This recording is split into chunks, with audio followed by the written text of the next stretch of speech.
कुछ ही समा रह गया है। मन की बात थोड़ी देर ਦੇ ਵਿੱਚ ਸ਼ੁਰੂ ਹੋਵੇਗੀ। ਹਰ ਵਾਰ ਮਨ ਕੀ ਬਾਤ ਪ੍ਰਧਾਨ ਮੰਤਰੀ ਮੋਦੀ ਵੱਲੋਂ ਕੀਤੀ ਜਾਂਦੀ ਹੈ। तमाम ਮਸਲੇ ਜੋ ਦੇਸ਼ ਦੇ ਨਾਲ ਜੁੜੇ ਹੋਏ ਨੇ ਉਹਨਾਂ ਤੇ ਗੰਭੀਰ ਗੱਲਬਾਤ ਕੀਤੀ ਜਾਂਦੀ ਹੈ। ਉਹਨਾਂ ਲੋਕਾਂ ਨੂੰ ਸਰਾਹਿਆ ਜਾਂਦਾ ਹੈ ਜਿਨ੍ਹਾਂ ਨੇ ਆਤਮ ਨਿਰਭਰਤਾ ਦਾ ਸੁਨੇਹਾ ਦਿੱਤਾ ਹੈ, ਜਿਨ੍ਹਾਂ ਲੋਕਾਂ ਨੇ ਆਪਣਾ ਕੰਮ ਖੁਦ ਸ਼ੁਰੂ ਕੀਤਾ ਹੈ, ਜੋ एंटरप्रेन्योर्स ਹੁੰਦੇ ਨੇ। मेरे प्यारे देशवासियों, नमस्कार। जब मैं मन की बात करता हूं तो ऐसा लगता है जैसे आपके बीच आपके परिवार के सदस्य के रूप में उपस्थित हूं।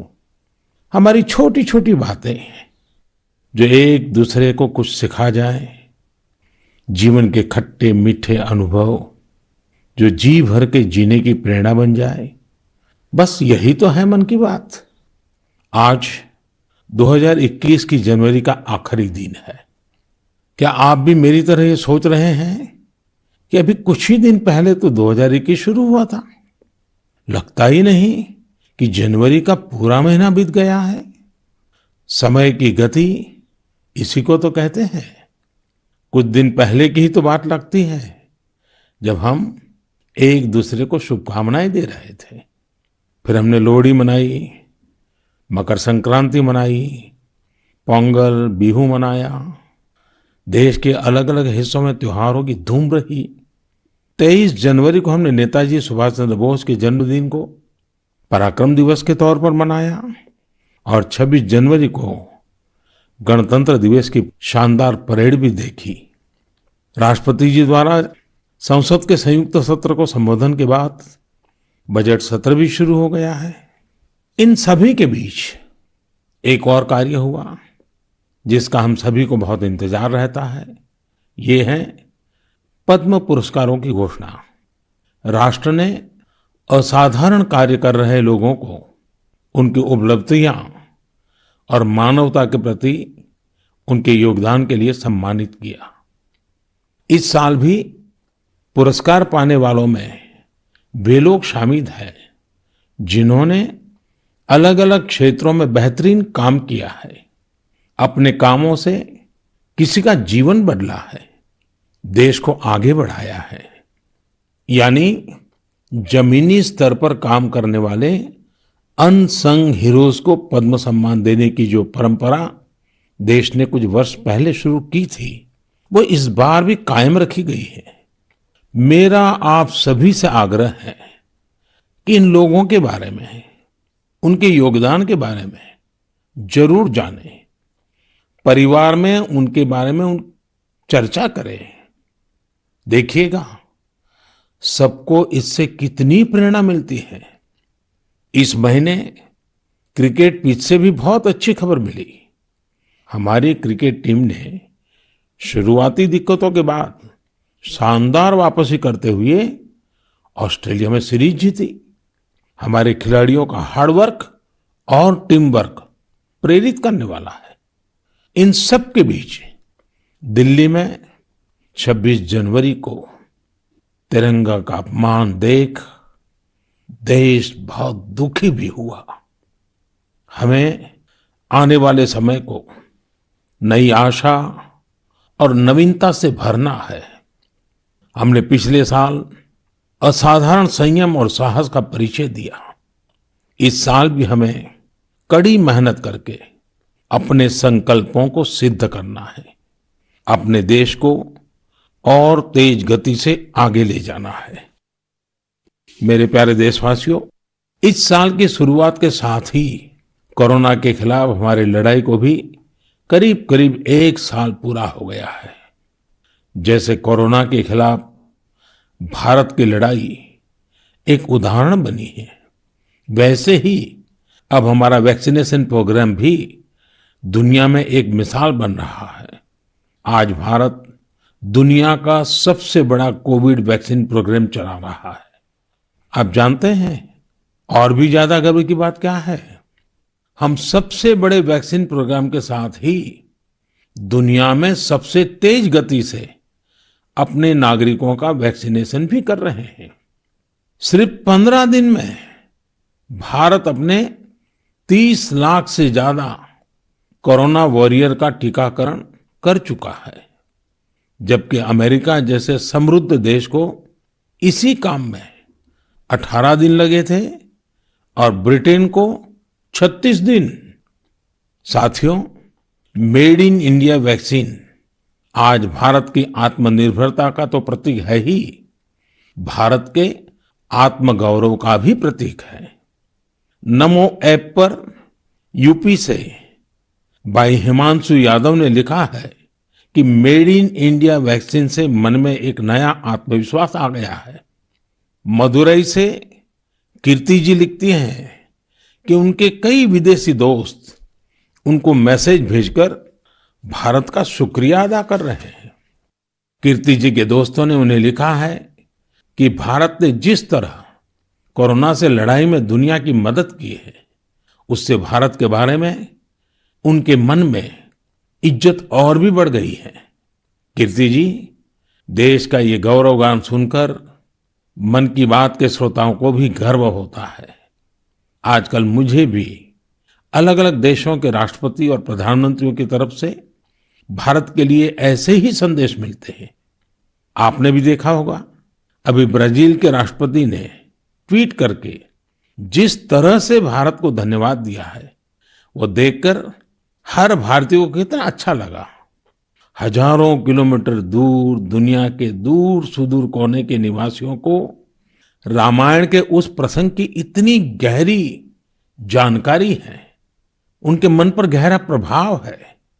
ये हमारी संस्कृति की विशेषता है। साथियों, इस वैक्सीनेशन कार्यक्रम में आपने एक और बात पर अवश्य ध्यान दिया होगा। संकट के समय में भारत दुनिया की सेवा इसलिए कर पा रहा है क्योंकि भारत आज दवाओं और वैक्सीन को लेकर सक्षम है, आत्मनिर्भर है।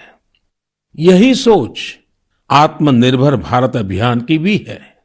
भारत जितना सक्षम होगा, उतनी ही अधिक मानवता की सेवा करेगा, उतना ही अधिक लाभ दुनिया को होगा।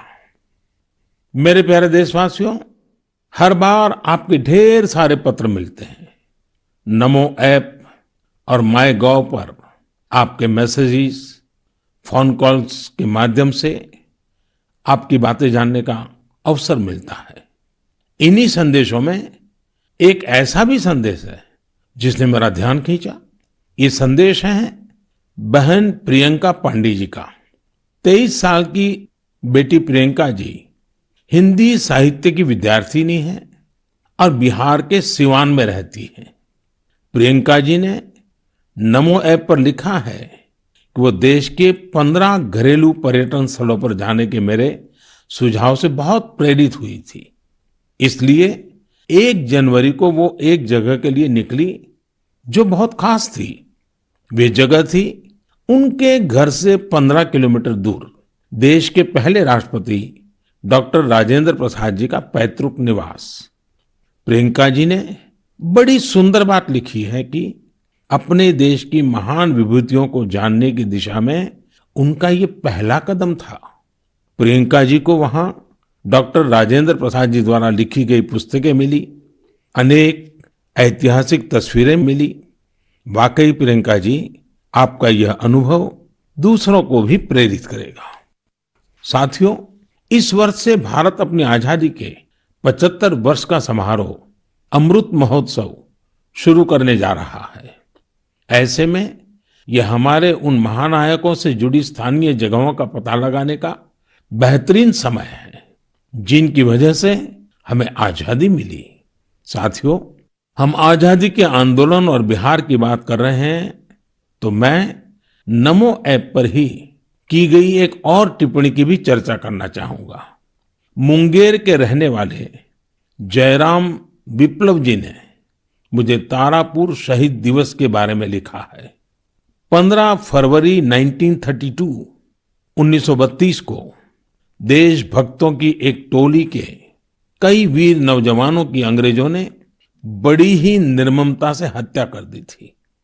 उनका एकमात्र अपराध यह था कि वे वंदे मातरम और भारत मां की जय के नारे लगा रहे थे। मैं उन शहीदों को नमन करता हूं और उनके साहस का श्रद्धापूर्वक स्मरण करता हूं। मैं जयराम विप्लव जी को धन्यवाद देना चाहता हूं। वे एक ऐसी घटना को देश के सामने लेकर आए जिस पर उतनी चर्चा नहीं हो पाई जितनी होनी चाहिए थी। मेरे प्यारे देशवासियों, भारत के हर हिस्से में, हर शहर, कस्बे और गांव में आजादी की लड़ाई पूरी ताकत के साथ लड़ी गई थी। भारत भूमि के हर कोने में ऐसे महान सपूतों और वीरांगनाओं ने जन्म लिया जिन्होंने राष्ट्र के लिए अपना जीवन न्योछावर कर दिया। ऐसे में यह बहुत महत्वपूर्ण है कि हमारे लिए किए गए उनके संघर्षों और उनसे जुड़ी यादों को हम संजोकर रखें और इसके लिए उनके बारे में लिखकर हम अपनी भावी पीढ़ियों के लिए उनकी स्मृतियों को जीवित रख सकते हैं। मैं सभी देशवासियों को और खास करके अपने युवा साथियों को आह्वान करता हूं कि ये देश के स्वतंत्रता सेनानियों के बारे में, आजादी से जुड़ी घटनाओं के बारे में लिखें। अपने इलाके में स्वतंत्रता संग्राम के दौर की वीरता की गाथाओं के बारे में किताबें लिखें। अब जबकि भारत अपनी आजादी के 75 वर्ष मनाएगा, तो आपका लेखन आजादी के नायकों के प्रति उत्तम श्रद्धांजलि होगी। यंग राइटर्स के लिए इंडिया 75 के निमित्त एक इनिशिएटिव शुरू किया जा रहा है। इससे सभी राज्यों और भाषाओं के युवा लेखकों को प्रोत्साहन मिलेगा। देश में बड़ी संख्या में ऐसे विषयों पर लिखने वाले राइटर्स तैयार होंगे जिनका भारतीय विरासत और संस्कृति पर गहन अध्ययन होगा। हमें ऐसी उभरती प्रतिभाओं की पूरी मदद करनी है। इससे भविष्य की दिशा निर्धारित करने वाले थॉट लीडर्स का एक वर्ग भी तैयार होगा। मैं अपने युवा मित्रों को इस पहल का हिस्सा बनने और अपने साहित्यिक कौशल का अधिक से अधिक उपयोग करने के लिए आमंत्रित करता हूं। इससे जुड़ी जानकारियां शिक्षा मंत्रालय की वेबसाइट से प्राप्त कर सकते हैं। मेरे प्यारे देशवासियों, मन की बात में श्रोताओं को क्या पसंद आता है ये आप ही बेहतर जानते हैं, लेकिन मुझे मन की बात में सबसे अच्छा ये लगता है कि मुझे बहुत कुछ जानने, सीखने और पढ़ने को मिलता है। एक प्रकार से परोक्ष रूप से आप सबसे जुड़ने का अवसर मिलता है। किसी का प्रयास, किसी का जज्बा, किसी का देश के लिए कुछ कर गुजर जाने का जुनून, यह सब मुझे बहुत प्रेरित करते हैं, ऊर्जा से भर देते हैं। हैदराबाद के बोयिनपल्ली में एक स्थानीय सब्जी मंडी किस तरह अपने दायित्व को निभा रही है, ये पढ़कर भी मुझे बहुत अच्छा लगा। हम सब ने देखा है कि सब्जी मंडियां में अनेक वजहों से काफी सब्जी खराब हो जाती है। ये सब्जी इधर उधर फैलती हैं, गंदगी भी फैलाती हैं। लेकिन बोयिनपल्ली की सब्जी मंडी ने तय किया कि हर रोज बचने वाली इन सब्जियों को ऐसे ही फेंका नहीं जाएगा। सब्जी मंडी से जुड़े लोगों ने तय किया इससे बिजली बनाई जाएगी। बेकार हुई सब्जियों से बिजली बनाने के बारे में शायद ही आपने कभी सुना हो। यही तो इनोवेशन की ताकत है। आज बोयिनपल्ली की मंडी में पहले जो वेस्ट था, आज उसी से वेल्थ क्रिएट हो रही है। यही तो कचरे से कंचन बनाने की यात्रा है। वहां हर दिन करीब 10 टन वेस्ट निकलता है। इसे एक प्लांट में इकट्ठा कर लिया जाता है। प्लांट के अंदर इस वेस्ट से हर दिन 500 यूनिट बिजली बनती है। बैंक से कर्ज ले लिया और अब देखिए, इन आदिवासी बहनों ने वही राइस मिल खरीद ली जिसमें वो कभी काम किया करती थी। आज वो अपनी खुद की राइस मिल चला रही हैं। इतने ही दिनों में इस मिल ने करीब 3 लाख रुपए का मुनाफा भी कमा लिया है। इस मुनाफे से मीना जी और उनकी साथी सबसे पहले बैंक का लोन चुकाने और फिर अपने व्यापार को बढ़ाने के लिए तैयारी कर रही हैं। कोरोना ने जो परिस्थितियां बनाई, उससे मुकाबले के लिए देश के कोने कोने में ऐसे अद्भुत काम हुए हैं। मेरे प्यारे देशवासियों, अगर मैं आपसे बुंदेलखंड के बारे में बात करूं तो वो कौन सी चीजें हैं जो आपके मन में आएगी? इतिहास में रुचि रखने वाले लोग इस क्षेत्र को झांसी की रानी लक्ष्मीबाई के साथ जोड़ेंगे। वहीं कुछ लोग सुंदर और शांत ओरछा के बारे में सोचेंगे। कुछ लोगों को इस क्षेत्र में पड़ने वाली अत्यधिक गर्मी की भी याद आ जाएगी। लेकिन इन दिनों यहाँ कुछ अलग हो रहा है जो काफी उत्साहवर्धक है और जिसके बारे में हमें जरूर जानना चाहिए।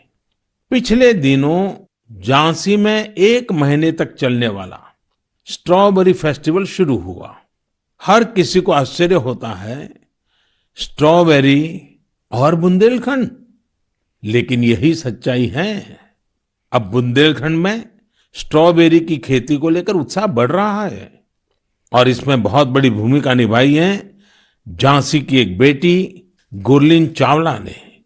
लॉ की छात्रा गुरलीन ने पहले अपने घर पर और फिर अपने खेत में स्ट्रॉबेरी की खेती का सफल प्रयोग कर ये विश्वास जगाया है कि झांसी में भी ये हो सकता है। झांसी का strawberry festival stay at home concept पर जोर देता है। इस महोत्सव के माध्यम से किसानों और युवाओं को अपने घर के पीछे खाली जगह पर या छत पर टेरेस गार्डन में बागवानी करने और स्ट्रॉबेरीज उगाने के लिए प्रोत्साहित किया जा रहा है। नई टेक्नोलॉजी की मदद से ऐसे ही प्रयास देश के अन्य हिस्सों में भी हो रहे हैं। जो स्ट्रॉबेरी कभी पहाड़ों की पहचान थी, वो अब कच्छ की रेतीली जमीन पर भी होने लगी हैं। किसानों की आय बढ़ रही है। साथियों, स्ट्रॉबेरी फेस्टिवल जैसे प्रयोग इनोवेशन की स्पिरिट को तो प्रदर्शित करते ही हैं, साथ ही यह भी दिखाते हैं कि हमारे देश का कृषि क्षेत्र कैसे नई टेक्नोलॉजी को अपना रहा है। साथियों, खेती को आधुनिक बनाने के लिए सरकार प्रतिबद्ध है और अनेक कदम उठा भी रही है। सरकार के प्रयास आगे भी जारी रहेंगे। मेरे प्यारे देशवासियों, कुछ ही दिन पहले मैंने एक वीडियो देखा। वह वीडियो पश्चिम बंगाल के वेस्ट मिदनापुर स्थित नया पिंगला गांव के एक चित्रकार सरमुद्दीन का था। वो प्रसन्नता व्यक्त कर रहे थे कि रामायण पर बनाई उनकी पेंटिंग 2 लाख रुपए में बिकी है। इससे उनके गांव वालों को भी काफी खुशी मिली है। इस वीडियो को देखने के बाद मुझे इसके बारे में और अधिक जानने की उत्सुकता हुई। इसी क्रम में मुझे पश्चिम बंगाल से जुड़ी एक बहुत अच्छी पहल के बारे में जानकारी मिली, जिसे मैं आपके साथ जरूर साझा करना चाहूंगा। पर्यटन मंत्रालय के रीजनल ऑफिस ने महीने के शुरू में ही बंगाल के गांवों में एक इनक्रेडिबल इंडिया वीकेंड गेटवे की शुरुआत की। इसमें पश्चिम मिदनापुर, बांकुरा, बीरभूम, पुरुलिया, पूर्व बर्धमान, वहां के हस्तशिल्प कलाकारों ने विजिटर्स के लिए हैंडीक्राफ्ट वर्कशॉप आयोजित की। मुझे यह भी बताया गया कि इनक्रेडिबल इंडिया वीकेंड गेटवे के दौरान हैंडीक्राफ्ट्स की जो कुल बिक्री हुई, वो हस्तशिल्पकारों को बेहद प्रोत्साहित करने वाली है। देश भर में लोग भी नए नए तरीकों से हमारी कला को लोकप्रिय बना रहे हैं। ओडिशा के राउरकेला की भाग्यश्री साहू को देख लीजिए। वैसे तो इंजीनियरिंग की छात्रा है, लेकिन पिछले कुछ महीनों में उन्होंने पट्टचित्र कला को सीखना शुरू किया और उसमें निपुणता हासिल कर ली है।